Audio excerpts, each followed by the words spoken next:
Hello, hello, folks. Welcome to In Between Hairstylists, where we have conversation and we speak the truth.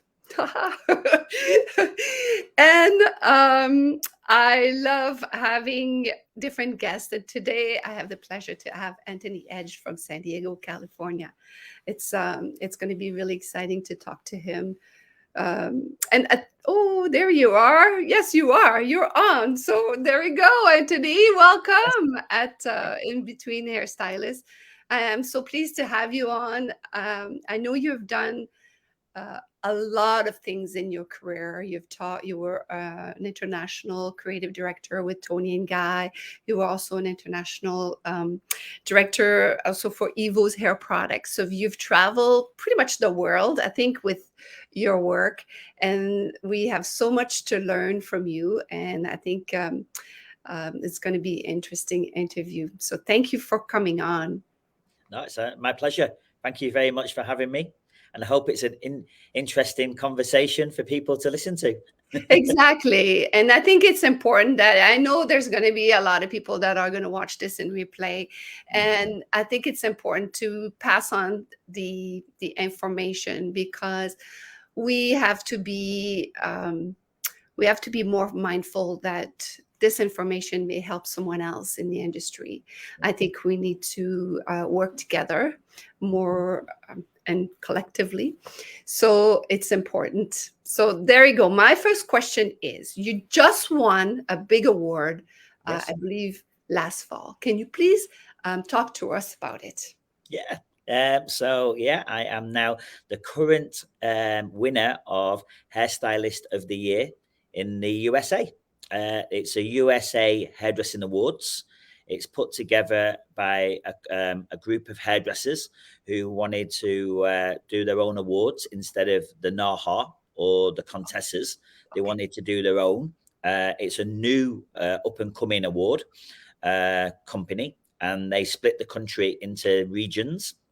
And I got nominated. I was wow.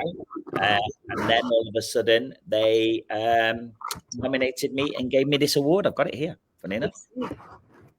Oh, that's a nice one. That's beautiful. Yeah, it's beautiful. So I am currently the Hairstylist of the Year in the USA, and it's a heavy glass award. So Yeah. I was Congratulations. Yeah. So how they found out about me, I think you don't. I think you can enter in certain regions, but in like certain categories, they don't like you to enter. It's usually like nominated by the judges. So they chose me to be nominated for the hairstylist. So I had to write a bio on my career, and then they wanted to see some of my previous work and my latest work. So I showed them my latest collection of haircuts because every year I always bring out a latest collection of haircuts. So been in the industry 33 years, but I'm always doing a photo shoot every year, adapting, changing, doing something fresh, never staying still. And I put out a collection of haircuts, and it's called the One Collection. It's like a classic collection. It's 8 haircuts, and we use that for our education and our marketing, the imagery. And they love the imageries, and that's the award-winning collection. What got me the Hairstylist of the Year. So I was very shocked, honoured, and this is my first major award, I'll be honest, after 33 years. I've been a finalist in the British Hairdressing Awards quite a few years, but I've never been a winner. So this was my first major win. Wow. I was going to ask actually, do you compete regularly or not usually? Not usually. When I was working with like major company like Tony and Guy, with Tony and Guy, we were very honoured that when you got up to the creative team, there was a budget for the creative team to do a photo shoot with professional models, makeup artist, photographer. And, if we got through to the British Hairdressing Awards and maybe be a winner, it was great for the company. I was fortunate to be a finalist 3 times, but unfortunately never won it. But it's still getting your brand out there, getting your name out there, getting recognized. And the point of doing awards is to enjoy it. It's not about the winning, it's about taking part and learning from that photo shoot. If you're there just to do a photo shoot to win it and you don't, then it might put you off doing a photo shoot again. And I don't look at it that way. I just love to make beautiful hair, beautiful haircuts. I'm a cutting specialist, Yes. so I don't really do a lot of color. My wife is a hairdresser, Yeah. and we have a great artistic team at Edge Academy as well. So I just use their strengths to make our collection better. So I do the hair cutting side, and then we have the rest of the team do the rest. Yeah. And I'm always looking to, do a shoot to, like, new shapes, new ideas, and see what the kids are doing as well. Because I'm getting older now. I'm nearly 50, so it's funny that it all comes back round again. That's the fun of fashion and industry. Yeah, I agree. I agree with you. It's the process of learning and doing the things, because I've been involved with competition for many years, Okay. and I don't do it in a sense that I really want to win. Yeah. It's the process. It's what I've learned Yeah. over the years that it's so enriching for me, and so Yeah. I I totally agree with you.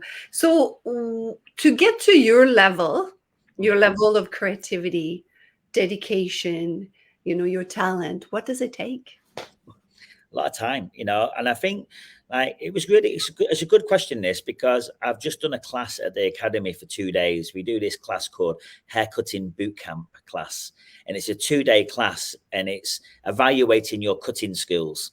And we have different levels. We had a guy on it this weekend, and he's been in the industry 30 years. Then we had a girl who's been in it 6 months. Yeah, big difference. Hmm. Well, this girl was so dedicated. She's 20 years old. She caught up with the guys. She wasn't running behind. Didn't have that fear. And I feel like, and I said to her, "You're really good for your age, and you're very determined." And I said, "Keep that." At the end of the day, yes, talent you can improve talent. You can improve your cutting or coloring or your skills, but you can't improve passion. If your passion is there and your dedication is there, you're going to be an amazing hairdresser, whatever you do. I know. And that's what I look for. Like, if I was looking for somebody to join our team, I'd be looking for that passion and that drive, and then I can teach them to do a better haircut throughout the time they join us. But that passion is just there, and I see that with some of the hairdressers who come to our academy, and I'm like, wow, you're going to be great. And you know, assisting, doing your day off, like people, it's like the old saying, how did I get so far and be one of the creative directors at Tony and Guy? Like, Tony and Guy is a major company around the world. I Hmm. was in the top 5 of their best team many years back. We did all the videos, the DVDs. I traveled all over the world. And how did I get that opportunity?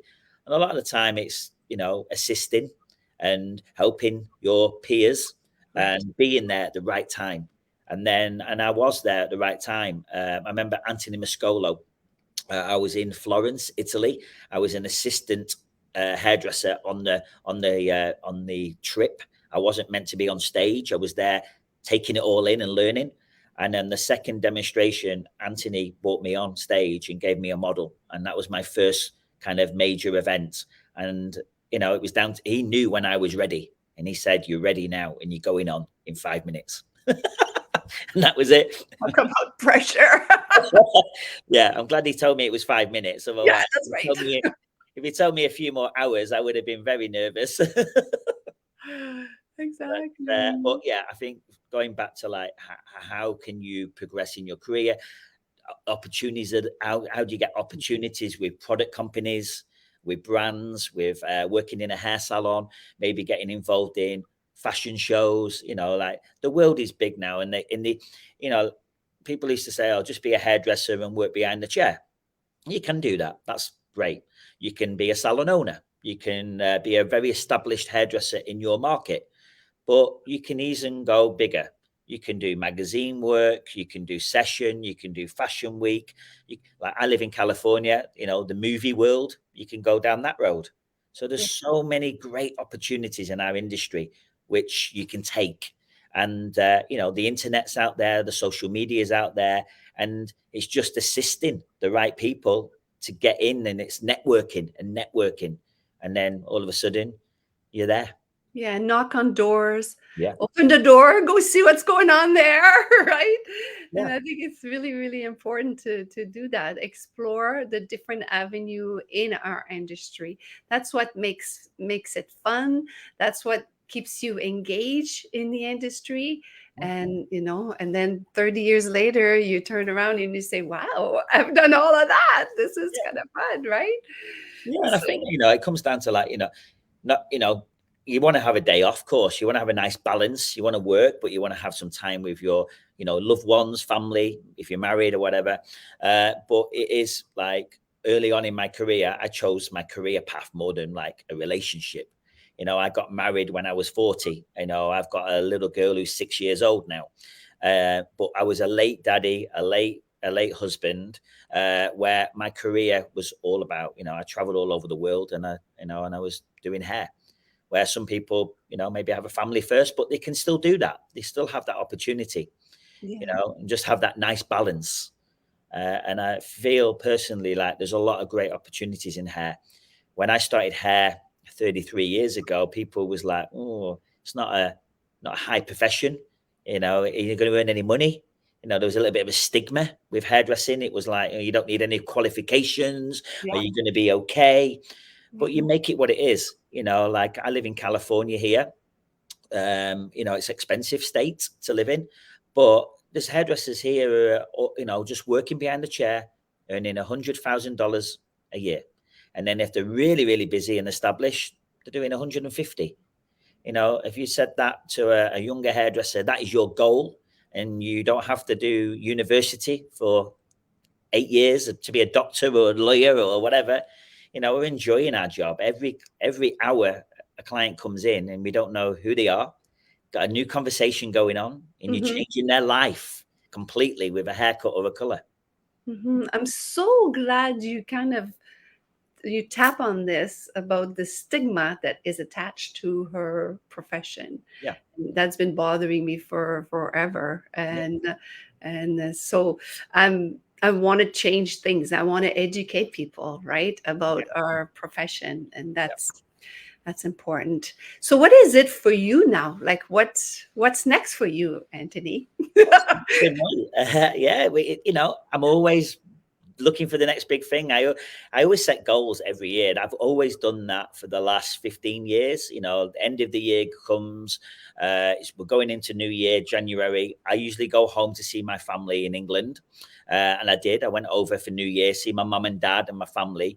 And when I'm on the plane or I'm at home, me and my wife sit down and we're like, right, what do we want to get from 2023? And we write our goals down, and we put them at the side of the bed, and hopefully by the end of this year we can look at those goals and tick them off and mark them off. And Right. we do that, we definitely have a goal. So what is our goal for 2023 is, we have a big one really, because we are launching our first hair care line. Ah. So very, very different. So I've worked for hair care companies, hairdressing brands, Yes. and I've been honored to be offered lots of jobs in the last 5 years because I've been independently. I haven't signed with any major hair company, and they love my education. I have a good following. My classes are filling up really nicely as an independent educational academy. We haven't got anybody backing us. We're not backed by a big brand. It's just people pay to come on our education because it's quality and it's good. And it was time where brands were coming to me saying, "We want you to be a part of our brand. Look, try our shampoo." And I was like, "It's not for me. It's just not for me." Right. And I didn't want to have a resume, or I didn't want to have a resume where I was like, okay, Anthony's career started here and he's had this job, this job, this job, this job. Right. I've worked for two companies in my whole career, and that's it. And I just didn't want to have a big resume. It's nice to, work as an independent for a big company for a day or two. I've done that, but Yes. I just wanted to believe in something that I wanted to make. So when COVID happened and we all closed for a while, and it was a big shock to the industry and the world, we were like, what are we going to do? The academy was closed. We paid rent on a place for 1 year. Couldn't charge. I didn't want to charge hairdressers any education. So we did a crazy thing and went on Instagram, and we did 30 days of free haircuts on Instagram at 8 o'clock in the morning, live in San Diego. And I did that for 30 days. Wow. All free. So I had a mannequin head. I was at home, and we just started with a long one, and we just went shorter, shorter, shorter. And then I got another mannequin and did the same. And we did 30 haircuts in 30 days free. Like for education, you mean? Yeah. Yes. Yeah. 1 hour free haircutting demonstration for free. I just wanted to give back to the community, to hairdressers who were upset. They're stuck at home. They had no one knew what we were going to do when COVID was happening. And I just I wanted to do something positive. So I did that. And then we started to look at like a hair care line, and me and my wife, and we designed it, and we worked on that for 2 years. So its launches next month across America. And then fingers crossed, we do get into Canada later this year. We'd love to get in the Canadian market, but it's going to be called Sitch, and it's short for situation. So what's your hair situation? And it's 9 products. And what makes this brand completely different to anybody else is it's 100% refillable. Brilliant. Yeah. So that's what we're doing. I can show you a little bottle if you want to sneak peek. Oh, nice. And is it manufactured in San Diego? No, it's manufactured in Miami. Okay. And then our head office is in San Diego. And what we've done here, this is the bottle. As you can see, it's called Sitch. And the bottles are flat on one side. Yeah. And you can put it against the wall. Or you can put 2 bottles together and it makes a nice little shape. Oh, yeah. And so these are like the styling products. And the plastic that we use on our bottles is a PCR plastic, which means it's a previous plastic bottle. So It's not a virgin plastic. So it's a sustainable product line. So we're thinking about the environment. And then this is the shampoo, and then the conditioner, and you put them together and you get a little circle. Oh, that's so good. It's kind of cute. Fragrances are nice. And then we do a pouch, and then you refill them. So you buy the bottle once. It's a bottle for life. And then you refill it with a pouch. Yes. Which I think is very, it's a nice approach to actually. Yeah, it is, because, the food industry is the biggest plastic waste. And after that, it's the beauty industry. Okay. We buy a bottle of shampoo and we trash the bottle. And now we can wash our bottle out and reuse it and reuse it and reuse it. Yes. So that's what we're doing. So that's our big thing for 2023 is a hair care line. And then linking our education with it. So we support salons. We're all about the salon. I'm a hairdresser through and through. I care about the industry just like you do. And I want to give like 20% back in education. So if a salon takes this on, they get 20% back in education, and they can come to our academy, or we can come to their salon and support their team through education. Mm-hmm. So I understand that the academy is fairly new. Am I correct? 4 years. 4 years. 4 years. So how did you come about to decide like, okay, I want to do an academy now? My wife, really. I'll be honest. It was kind of my wife and my lifestyle prior to having a little girl. I lived on the road. Like you've said before, I worked for Tony and Guy, and then I did a little bit of consulting and work for Evo, an Australian brand. My job when I came over to the US, that was in 2009. I lived in Miami. And I lived in Miami, I'll be honest, I lived in Miami on a Friday. That's all I lived on, Fridays. And I flew out every single Saturday. My best friend was the lady at the counter at American Airlines. I knew her every Saturday. And she luckily upgraded me because I was that much of a frequent flyer. But I used to give her bottles of shampoo. But I used to fly, and I've done every province and I've done every state in America. and I've traveled all over. And I lived on the road for 6 days a week doing hair shows, going to salons, doing education. It was all education I did. Worked with local distributors, worked with big salons. Before we came on the interview, we were just saying that, obviously you're in Ottawa, and I've been to Ottawa many a time, been to Toronto, and then I've obviously been over to Montreal and Quebec, and Yes. it's amazing.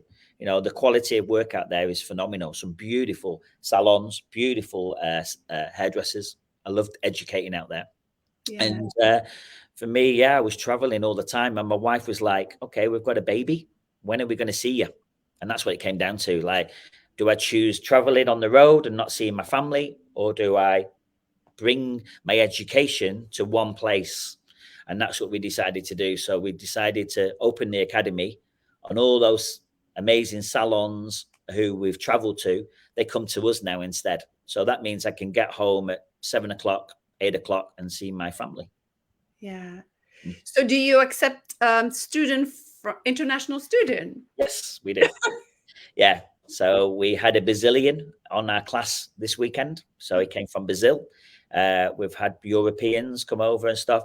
I think what's nice about San Diego, it's kind of a nice destinational place as well, because you can come to San Diego, you can do education, and then if you come with your family, the Sea World, Legoland, Disneyland, the zoo, and then also if you want to go and party, you can go over the border and you're in Mexico in 15 Right. minutes.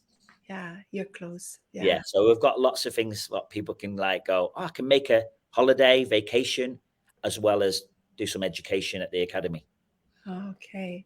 So what suggestion would you give to someone that is thinking about opening an academy?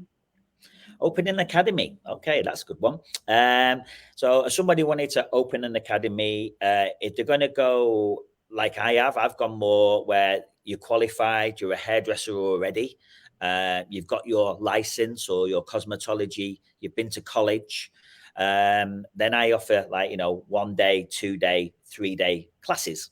They're already a hairdresser or a barber, and they specialize in those classes.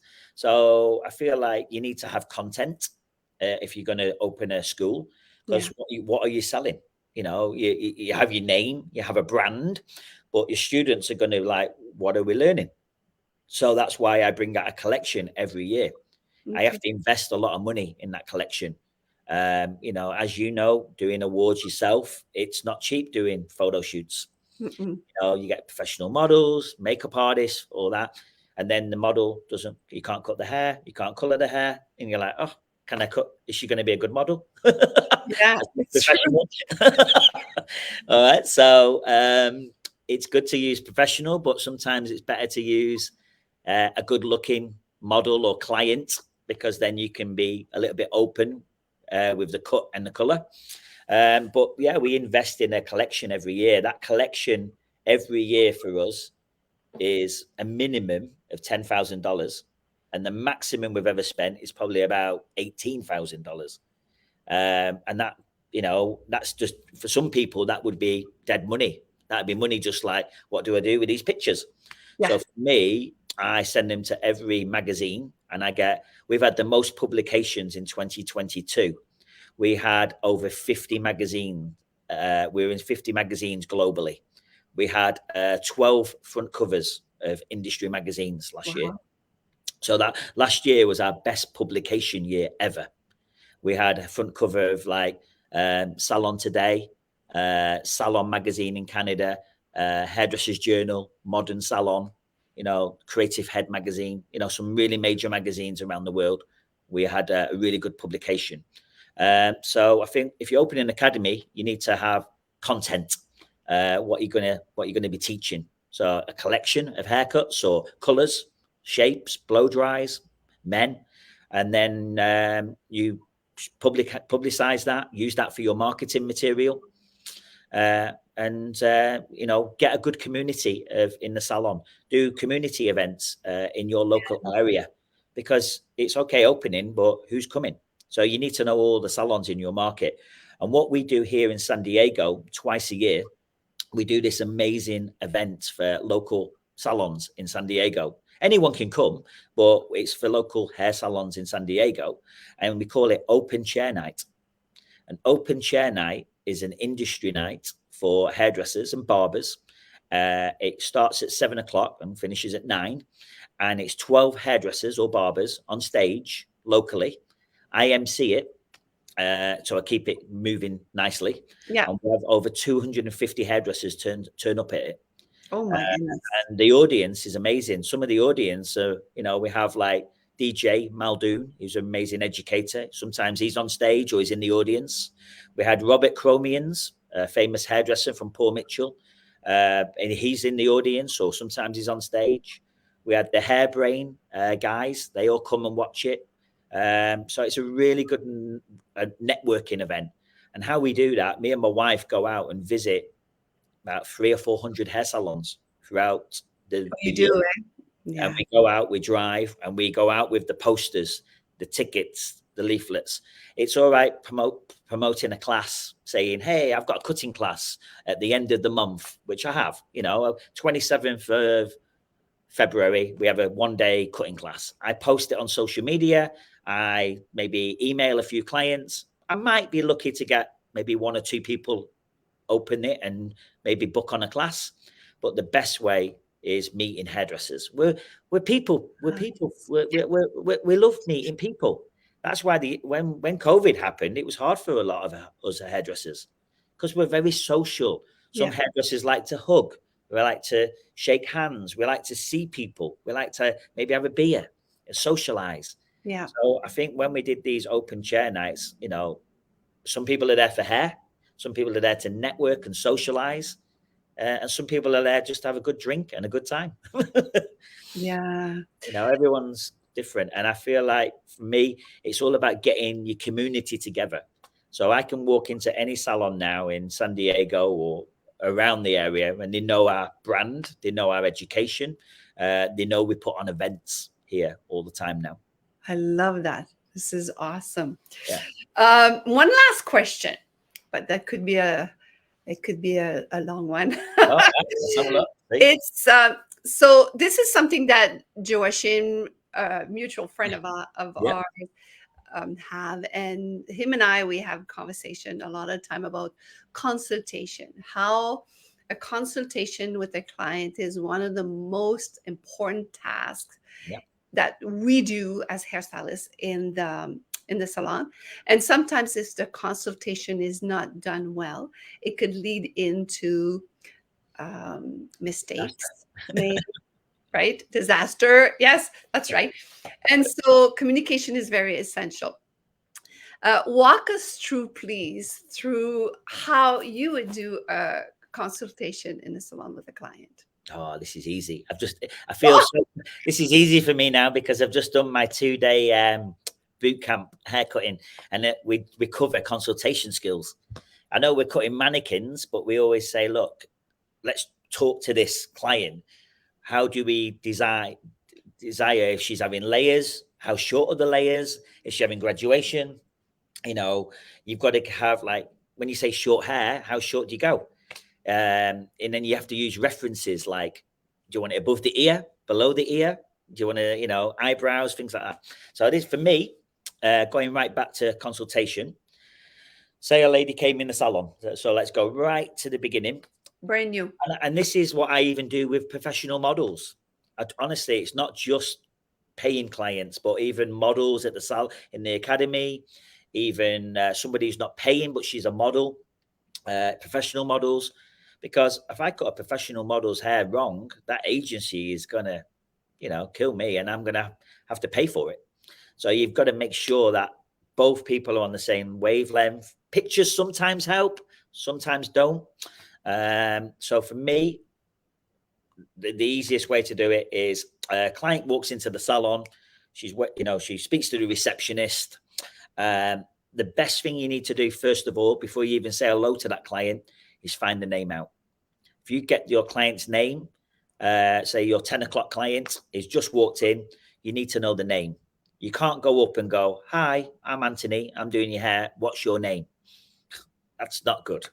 You need to know the name. It's a bit like, think about if you've been to your favorite bar, restaurant, coffee shop, um, and you go there and they know your name. It's special. It's nice when you get your coffee and they go, "Hi, Anthony, usual." And you're like, "Yeah, thanks." It's good customer service straight away. So I feel like you need to know the name. So if your 10 o'clock client is Michelle, then you go up to Michelle and you go, "Hi, Michelle, how are you? I'm Anthony. I'm doing your hair." Then you bring them over to your mirror section. Uh, I never cape a client. I never put a cape on them. I want to see what they are wearing. You can tell a lot by their lifestyle of what they're wearing. So, are they business dressed? Are they casual? Are they sporty?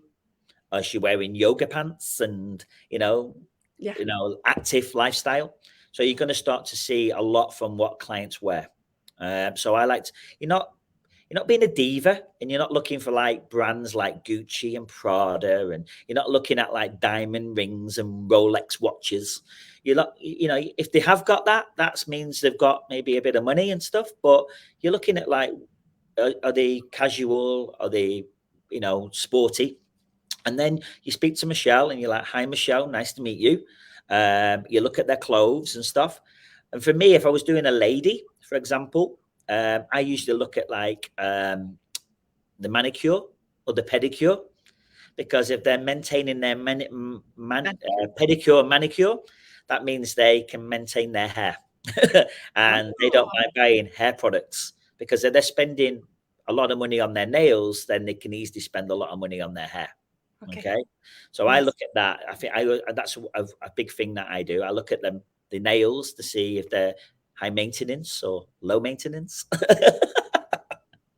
And then some ladies are like, "Don't show you them." And then you can tell if they've got a heel on, and they're wearing a flat shoe. If a lady comes in with her hair wet, if she comes in with her hair wet and she's been to the gym, that means she's very low maintenance, because I know a lot of ladies who would never leave their house with wet hair. Hmm. Yeah. And then there's some ladies who come in and they've got no makeup on. And you're like, wow. And they've just say, "Yeah, I've just got out of bed. This is what I look like." And so that means they are quite active. They don't mind putting their hair up, washing their hair, leaving it down, no makeup on. Where you've got the opposite, where some people come in and they've just washed their hair before the hair salon. They've put a full makeup on. Right. And sometimes some clients dress to quite stylish to come to a hair salon. It's because it's quite fashion. They want to look kind of cool when they're in the salon. Right. So what I'd look at that is like looking at their clothes, and then my first question is on a consultation is like, I found out a name, and then I say, "Hi, Michelle, how did you hear about me?" Because I want to know, how is she an Anthony client or is she a salon client? Okay. So I always ask, "How did you hear about me?" And then you kind of find out, is she been recommended from you? Is she a salon client? Is she a client out of town? Is she just on holiday? Is she going to be a regular client? So find out about that. And then especially if you're a salon owner or you're an independent and you're paying money for Google advertising, you're advertising your hair on social media, Yes. you want to know if it's working. Yeah. Yeah. So it's kind of nice to say, "How did you hear about me?" Because if you're posting on social media or you're paying for Google, it's nice to know if the client has found you that way. Yeah. So that's what I would ask first. And then she'd be like, "Oh, you doing my friend's hair," or etc., etc. And you're like, "Great." Then my question into the consultation would be 3 questions. I ask 3 questions every time. And Hmm. because I'm confident in cutting hair and I'm a confident hairdresser, I always start with the negative first. So my negative is, what don't you like about your hair? I asked that same question. Yes. So that's my first Perfect. question, is what don't you like about your hair? And if she Uh, says, "I like my hair," and I'm like, "Why are you here?" Because at the end of the day, she's booked in for a haircut or a color or whatever service. There's something that she doesn't like about her hair because she's booked in. Exactly. So I need to ask an open question. So what don't you like about your hair, Michelle? And then she's going to tell me what she doesn't like about her hair. Yeah. Then I'm going to ask another question, is what do you love about your hair? I do the same thing. Yes. Yeah. All right, because then I'm finding out what she loves about it. Yeah. So, like key things like she likes it smooth or she likes it flat. She likes to use a flattening iron. Things like that is making me think, okay, I can't go too much volume on this lady. Or a good one is I like my fringe. Yeah, Well, if I like my fringe long. yeah, So, well, then I know I'm not going to give her a fringe up to here. Like I'm going to leave it exactly. long. Yeah. Makes sense. And then my third and final question is, what products do you use at home? Okay. Because I asked what products does she use at home, because then if she says a certain brand or a certain product, like if she says, I like serum, I like oil, I like smoothing lotions, Yeah. and I'm knowing that she likes her hair flatter. If she's going to turn around and she likes textured products, then I know she's liking a bit messy, or she loves curl products or for curly hair. So anything like that. I'm not here to talk about particular brands if they're from the supermarket or they're professional, whatever. At the end of the day, it's just like, what sort of products does she use? And then I can identify how she styles her hair, and is she using the right product? And then I can use the same kind of product what she uses, but in the product I use in the salon. Yeah. So if she's using smoothing lotion at home, I'm going to recommend smoothing lotion in the brand what we would use in the salon. Yeah. So that's it. Open questions of like, what don't you like about your hair? What do you love about your hair? And what product are you using? Because if you turn around and say, hey, we're going to give you a haircut today, what would you like? The client's going to go, haircut. Do you want to go shorter? Yes. Do you want layers? Yes. Do you want a fringe? Maybe. Wow. Good It luck. goes on and on and on, right? Good We luck. don't have Good that much time. We need to, time. time is money. Let's go. Yeah. Yeah. The quick is kind of like, hi, Michelle. Nice to meet you. How did you find out about me? Okay, fantastic. What are we doing today? So, what do you like? What do you like about your hair? What do you love about your hair? What products? Thank you. Let's go over and get your hair shampooed now. Come back. Then I put a cape on. Then I comb through, and then I'm going to explain what I'm doing. Okay, we're going to add some layers into your hair. We're going to maintain your length. We're going to give you some shape through the front. And everybody wants a curtain bang at the moment. So there you go. Yes. Yeah. I want to ask you because there's a question that came through and it Yeah. says when you and it's referring to your academy and also the photo shoot obviously that you do. She says, now is that ad for your academy in the magazine? So do you obviously put ads in magazine about your academy? No, I'm so fortunate that, because when you do a collection of haircuts and it's hair, it's imagery for a magazine, they like that. I'm so blessed that the editors love the imagery and they put it in for free. So no, I don't pay for advertising in magazines. They do an article, and usually they'll just say, "Can you write a little bit about the collection?" And usually we write about the collection, like the inspiration behind it, the haircuts behind it.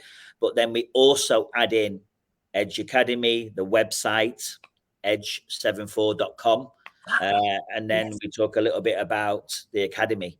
And it's down to the editor if they want to take that little line out, if they want to, or they keep it in. And I'm so blessed that I know. they've kept it in. And that's helped us there. So free advertising in a way. Exactly. Yeah. Well, Anthony, this has been, we can go on and on, like Right? we have to cut it short because we know that now people's time is like Of they course. and it's limited. So anyway, it's been a wonderful interview. Thank you so much for coming on and chatting with me. And I hope you got flowers today for your wife, I right? certainly did. I Okay, did. good. She's in the academy at the moment, and I got a friend of hers who's a florist to surprise her, deliver, and she delivered them here. So, and I was like, oh, so they're sat here at home. So when she comes back from the academy, they're going to be sat here. Oh, that's lovely. That'd be I nice. hope we get to meet each other someday in Yeah, person. It would be love to. lovely. Love to. And thank you Thank you again. so much for having me on. Thank you everybody for listening. I hope you enjoyed it. If you would love to know more about what we do, you can visit edge74.com, or you can follow me on Instagram at Anthony Edge or Edge the Academy. I'm open for any questions, any advice. Please reach out. I love our industry, and I'm here to help everybody who wants any help. That's so awesome. Thank you so much. Pleasure. Oh, Tina, love the chat. Thank you. So there we go. Yes. So stay on. I want to talk to you a little bit in private. Okay, Okay. hang on. Thank you so much, everyone. And for those of you that are going to be watching in replay, please pass on the information to your fellow, to our colleague. And then you never know, they may learn something from this awesome interview. Bye for now.